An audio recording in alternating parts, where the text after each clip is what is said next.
عورت کیسی دیوانی ہے، شوہر کے سامنے تو ایسی گندی مندی پتہ نہیں کیا، پتہ نہیں، اللہ معاف کرے، نہ منہ نہ متا تو جن پہاڑ لتا،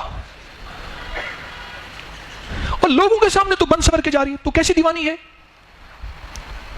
یہ بننا سورنا تو تیرا شوہر کے لیے تھا، صاف ستھرا رہنا تیرے گھر میں تیرے شوہر کے لیے تھا.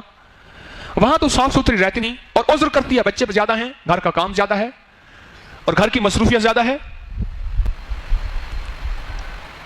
اور باہر جائے گی تو ایسی سنور کے جائے گی کہ پہلے سے ہی نظام ہونا شروع ہو جائے گا، 8 دن پہلے سے سنورنا شروع ہو جائے گی. اور گھر میں، اور پھر کہتی ہے میرا شوہر دوسری مائیوں کے پیچھے بھاگتا ہے.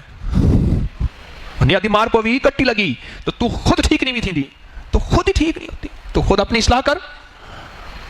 میں نے کہا میرے شوہر دوسرے مائیوں کے پیچھے بھاگتا ہے، تو خود بن جاتی تھی. جو تیرے پاس میسر ہے وہ کر لے. پارلر میں جانا ضروری نہیں، اور پارلر میں بھی ڈسویں میرے پاس بہت آتی ہیں. حریص نگاہیں، مجھے ایک خاتون کہنے لگی پارلر کی وجہ سے میری نظر گندی ہو گئی ہے.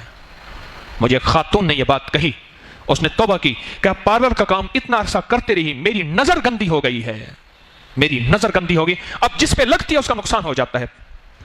مجھے خود کہنے لگی پارلر والوں کی نظریں صحیح نہیں ہوتی، اور جسم کے ایسے ایسے حصوں پہ جاتی ہیں جہاں نہیں جانی چاہیے، ان کی نظریں گندی ہو جاتی ہیں، اور اس کا صحت پہ اور زندگی پہ اور گھریلو الجھنوں پہ اور ناکامیوں پہ بہت اثر پڑتا ہے.